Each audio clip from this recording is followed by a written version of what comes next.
सार्थ श्री ज्ञानेश्वरी अध्याय 3 कर्मयोग. श्री गणेशाय नमः. श्री सरस्वती नमः. भगवान श्रीकृष्णानं अर्जुनाला म्हणू लागले की अर्जुना, पारजी असा चारो बाजूनं घेरून हरणाचा घात करण्यासाठी व हरणाला पकडण्यासाठी कुशल बुद्धीने तो असणारा कपटकारस्थान करतो, त्याचप्रमाणे या बुद्धीला विषय वासनेच्या पकडीत घेऊन नष्ट करण्याची वैश्विक सुखाची ही रीत आहे. म्हणून तू विषयाची संगत करू नकोस. हे अर्जुना, काम आणि क्रोध हे म्हणून अर्जुना तू विषयाची संगत करू नकोस.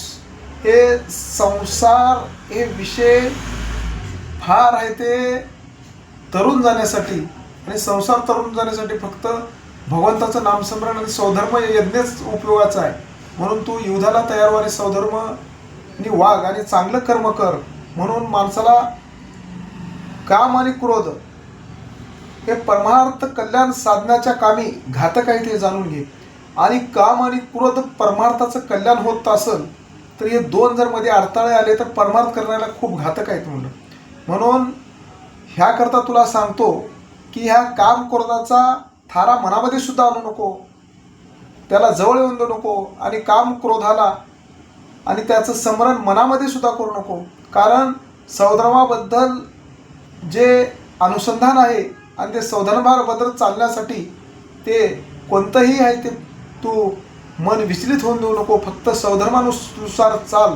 आणि आजचं युद्ध करणं म्हणल्यानंतरच सौधर्म आहे म्हणून, आणि सौधर्म एवढं पुण्य असणारं कशामध्ये नाही. म्हणून आपला सौधर्म, अरे आपला सौधर्म कितीही जर कठीण असला, कठीण वाटला, परंतु सौधर्मानं जर चाललं तरच आपलं कल्याण आहे म्हणून.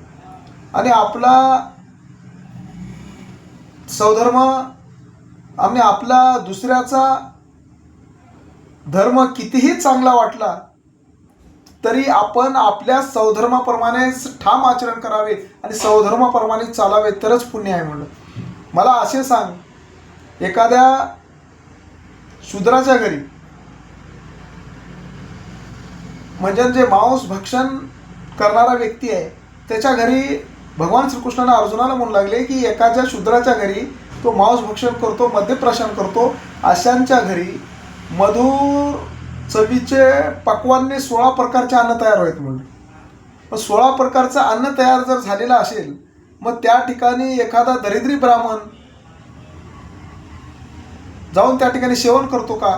व भगवंताची भक्ती पूजा नामस्मरण करणारा विष्णू भक्त त्या जागी जाऊन तो सेवन करतो का? सेवन करू शकणार नाही. कारण त्या मांसभक्षण ज्या ठिकाणी केलेलं आहे त्याचा स्पर्श झाल्यानंतर ह्या व्यक्तीने जर त्या ठिकाणी जेवण केलं तर हे सुद्धा व्यक्ती भ्रष्ट होतो. म्हणून असणाऱ्या त्या ठिकाणी मांसभक्षण करणाऱ्याचे ते कितीही जर अन्न चवदार मधुर बी असलं तर सेवन करू नये म्हणून. तसं अनुचित कृत्ये दरिद्रीप्रमाणे कसे बरे करावे. म्हणून कितीही जर दरिद्रीपणा आलं तर त्या मांसभक्षण करणाऱ्याच्या घरी आपण अन्न सेवन करू नये म्हणलं. कारण घेण्यास जे योग्य नाही ते घेण्यासाठी जेवण्यासाठी योग्य नाही म्हणलं. अशा गोष्टीची काय इच्छा करावी म्हणलं. म्हणून इच्छा करून विषय प्राप्त झाले तर त्याचा स्वीकार करावा का याचा तू विचार कर. लोकांची मन मोहून टाकणारी सुंदर अस्वच्छ चुन्नेगाची घरे पाहून आपल्या गवताच्या झोपड्या नाहीत म्हणून मोडाव्यात का? लोकांची एखाद्या वेळेस मोठी बिल्डिंग आहे आणि 10 मजलीची बिल्डिंग आहे आणि त्याच घरासमोर आपली झोपडी आहे, म्हणून ते आपली झोपडी मोडून टाकल्यानं जमते का? तर आपली झोपडी आपल्याच उपयोगाची आहे म्हणून.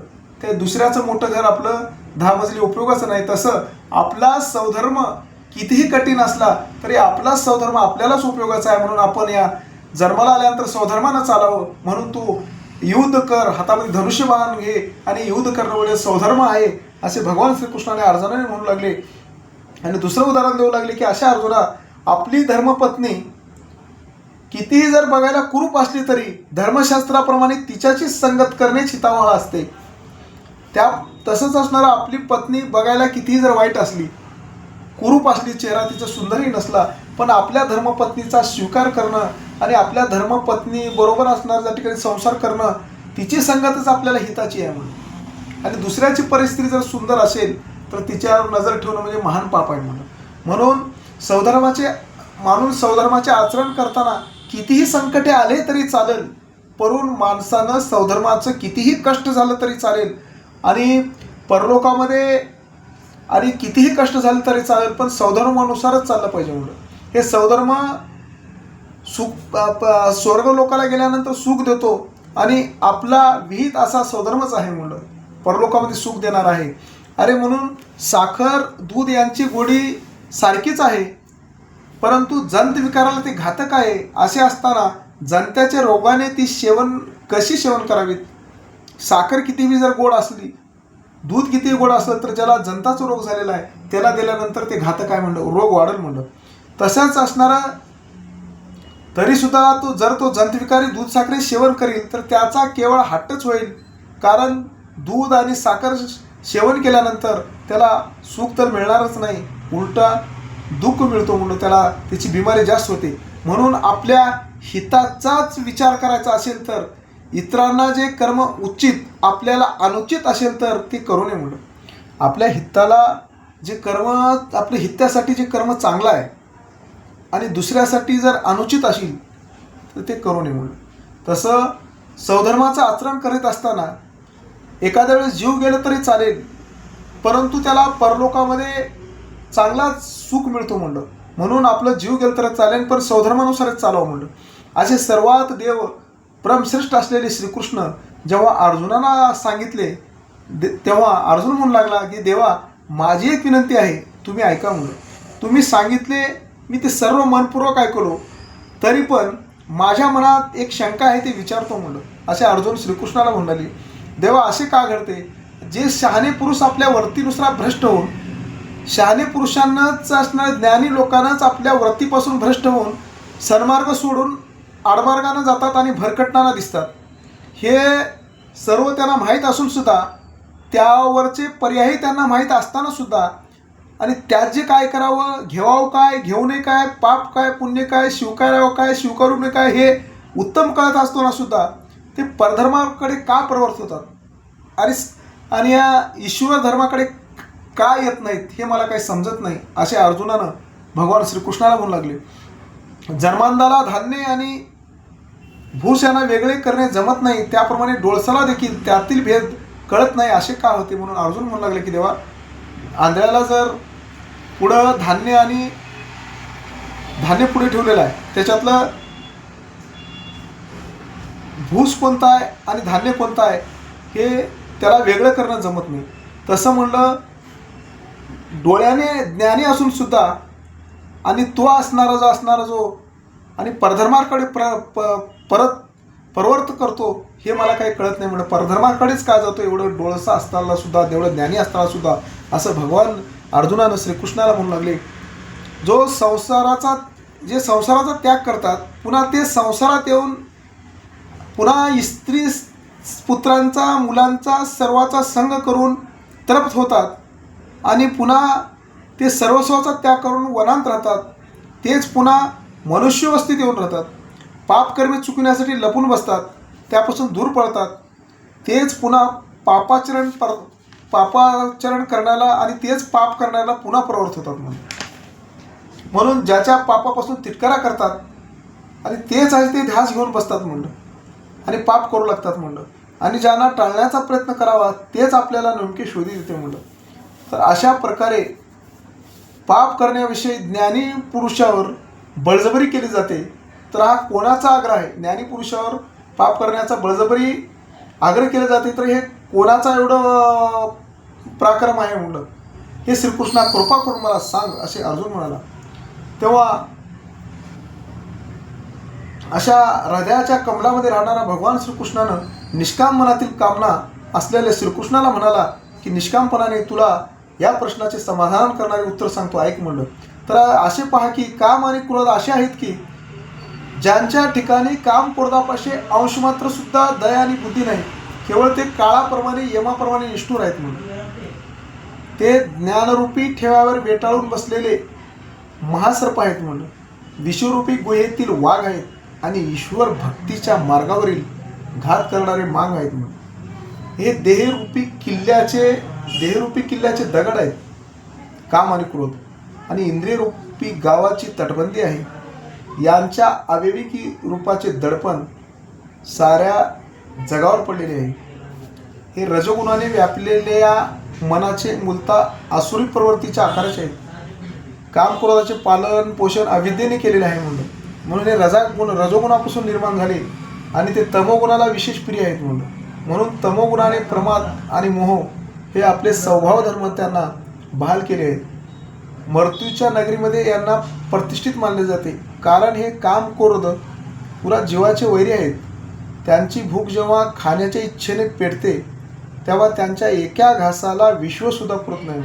काम क्रोधाला एवढे ते घातक आहेत आणि भोग तृप्तीच्या व्यापारात आणि ते अधिकाधिक प्रबळ आणि शक्तिशाली आहेत. म्हणून कौतुकाने सहज खेळकरपणाने मुठीत धरलं तर 14 भुवने तिच्या मुठीच्या मानाने लहानच आहेत, अशी भ्रांती आशेची लाडाकोडाची एकुलती एक बहीण आहे. जी भ्रांती खेळता खेळता त्रिलोकाचा खाऊ म्हणून सहज चट्टामट्टा करते, त्या भ्रांतीच्या दाशीपणाच्या बळावर इच्छारूपी तृष्णा जगत असते. काय असो, पण मोहाजवळ काम क्रोधाची फार प्रतिष्ठा आहे आणि अहंकारी त्यांच्याशी देवाणघेवाणीचा व्यवहार करतो, म्हणून तो आपल्या इच्छेप्रमाणे जगाला नाचवित असतो. ज्याने धर्मनिधीच्या पोटातील खरेपणा काढून त्यात असत्याच्या गवताचा पेंडा भरला, तो दंभ या कामक्रोधाने जगात प्रसिद्धीला आणला आहे. या कामक्रोधाने सचिद्र पतिव्रता शांतीला जबरदस्तीने विवस्त्र केलेले आहे आणि तिच्या अंगावरील वस्त्रांनी भूषणांनी मायारूपी मांगिनीला सजविले व या मांगिनीकडून साधू संतांना भ्रष्ट केले. हे कामक्रोध एवढे भ्रष्ट करतात आणि या विचारांची आश्रयता नाहीशी केली. वैराग्याच्या अंगाची कात्री काढली कामक्रोधाने आणि जिवंतपणे सेमदवा निग्रहाची मान मुरगळून टाकली.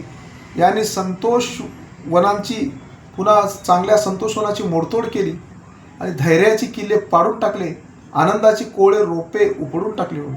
यांनी या उपदेशामुळे ज्ञान जे वाढू लागलेला आहे याच्या उपदेशामुळे रोपे खुडून टाकली, सुखाची अक्षरे पुसून टाकली आणि माणसाच्या काळजात त्रिविध तापाचे निखारे घातले. हे देहाबरोबर निर्माण झाले आहेत, ते अंतकरणाला भिडून राहिले आहेत. ब्रह्मादिकांना ते शोध घेऊन सुद्धा सापडत नाहीत. हे चैतन्य तत्वाच्या शेजारी आणि ज्ञानाच्या पंक्तीत राहतात, म्हणून हे महाविध्वंस करण्यास चवताळले की आटोपत नाहीत. हे पाण्या वाचून बुडवितात, अग्नी वाचून जाळतात आणि प्राणाला त्याच्या न कळत ग्रासून टाकतात. हे घात शस्त्रा वाचून मारतात, दोरा वाचून बांधतात आणि ज्ञानी पुरुषास तर त्याला पैज लावून त्याला शर्यत लावून जिंकून त्याचा वध करतात.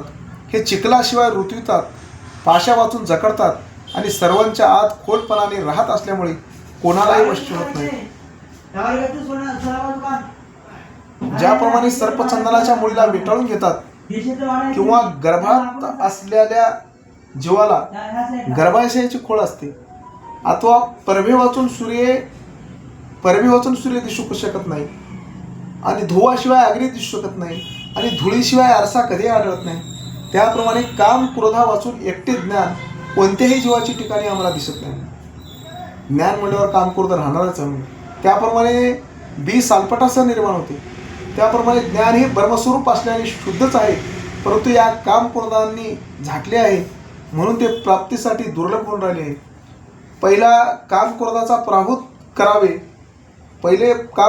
प्राभूत करावा, त्याला पराजय करावा आणि मग ज्ञान प्राप्त करावे म्हटले तर या राक्षसांचा पराभव होणे फार अवघड असते. म्हणजे काम क्रोधाच्या राक्षसांचा पराभव करणे फार अवघड असते. याला जिंकण्यासाठी अंगात बळ आणावे तर ते अग्नीला प्रज्वलित करण्यात लाकूड सहाय्य असते. म्हणून जसं त्याला अंगात बळ आणावे तर अग्नीला प्रज्वलित करण्यात लाकूड सहाय्य असते, त्याप्रमाणे जे जे उपाय योजावेत ते यांना सामर्थ्य आयुष्य देऊन सहाय्य होतात. म्हणून हे कामक्रोध हट्टयोग्यांना जिंकतात. या कामक्रोधांना जिंकणे अवघड आहे असे असले तरी त्यांना पराभूत करण्यासाठी, त्यांना पराजय करण्यासाठी एकच उपाय आहे, ते तुला आत्मसात सांगतो. असे अर्जुना ऐक म्हणलं. या कामक्रोधाचे मूळ स्थान इंद्रिय आहेत म्हणलं. काम, हात, पाय, कान, नाक, डोळे हे इंद्रिय जे आहेत ती कर्माची प्रवृत्ती आहेत. म्हणून तो अगोदर तऱ्हेने या इंद्रियांना ठेचून टाकली पाहिजे. पहिले आपल्या इंद्रिय सुद्धा स्वाधीन असले पाहिजे, इंद्रियाला ठेचून टाकलं पाहिजे. मन जे म्हणते ते इंद्रिय ऐकलं पाहिजे, ज्ञानाचे लक्षण इंद्रियानं केलं पाहिजे. वाईट मार्गाला जात असतील तर तिकडे जाऊ नको म्हणायला पाहिजे. डोळे जर वाईट मार्गाला जात असतील तर तिकडे जाऊ नको म्हणून मनाचा ताबा पाहिजे. आणि पाय वाईट मार्गाला जात असतील काम करायला तर जाऊ नको म्हणायला पाहिजे. आणि हे इंद्रिय आपल्या ताब्यात असले पाहिजे, तेव्हाच आहे ते ज्ञान प्राप्त होते म्हणलं. मग मनाची विषयाकडील ओढ बंद होईल. इंद्रिय ताब्यात राहिल्यानंतर संसार विषयाची ओढ बंद होईल आणि बुद्धीच्या भ्रमापासून मुक्तता होईल. इंद्रिय निगळामुळे त्या कामक्रोध पाप्याचे आश्रयस्थान मोडेल. इंद्रिय आपल्या ताब्यात राहिल्यानंतर कामक्रोधाचं आश्रय जे आहे ते मोडून जाईल म्हणून. हे अंतरंगातून नाहीसे जर झाले तर ते सर्वस्व पूर्ण नष्ट होऊन जातात आणि निशोविषमपणे सूर्य किरणा वाचून मर्ग जर दिसत नाहीत म्हणून. तसं आहे ते इंद्रिय आपल्या ताब्यात राहिल्यानंतर हे कामक्रोध आपल्या जवळ येत नाहीत म्हणून. तसे कामक्रोध नष्ट झाले म्हणजे देह पारतंत्र्य जाऊन आणि हा कामक्रोध नष्ट झाल्यानंतर ब्रह्माचं देह पारतंत्र्य जाऊन ब्रह्माचे स्वराज्य प्राप्त होईल आपल्याला. आणि तो पुरुष आत्मसुखांदाने आनंदाने आपला ते आनंदाने सुख भोगील म्हणून. कारण तो मुक्त पुरुष गुरु शिष्याचे गुप्तर्ष म्हणतात. त्या संवादाने ब्रह्म आणि जीव यांचे ऐक्य होते. त्या ठिकाणी स्थिर राहून तेथून ढळत नाही. संजय धृतराष्ट्राला म्हणाले की राजा, सर्व सिद्धांचा राणा, लक्ष्मीचा पती, देवादिदेव श्रीकृष्ण यांनी असे ह्याप्रमाणे ह्या ठिकाणी असं असणार ज्या ठिकाणी ह्या अर्जुनाला सांगितले असं संजयाने धृतराष्ट्राला सांगू लागले. ज्ञानेश्वर महाराज श्रोत्यांना सांगतात की आता पुन्हा तो अनंत म्हणजे असा जगदवंदे असा जगाचा ब्रह्मांडाने एक श्रीकृष्ण आणि भगवान श्रीकृष्णाला प्राचीन गोष्ट सांगणार आहे. आणि त्या प्राचीन गोष्टीविषयी अर्जुन प्रश्न विचारणार आहे म्हटलं भगवान श्रीकृष्णाला. तर त्या बोलण्याची योग्यता काय आहे आणि त्यातील अत्यंत रसाळपणा काय आहे आणि भगवान श्रीकृष्णाने प्राचीन गोष्ट कोणती सांगतात ते आपल्याला कळणं महत्त्वाचं आहे. यामुळे श्रोत्यांनी श्रोत्यांनी चांगल्या पद्धतीनं हे ज्ञान ऐकावं. म्हणून मी निवर्तीनाथाचा शिष्य ज्ञानदेव सांगतो की आपल्या ज्ञानालालसा प्रोत्साहित करून श्रीकृष्ण अर्जुन संवादाचा आस्वाद घ्यावा. या ठिकाणी ज्ञानेश्वरीचा 3रा अध्याय समाप्त झाला. पुंडलिका वरदाय विठ्ठल श्री ज्ञानदेव तुकाराम पंढरीनाथ भगवान की जय.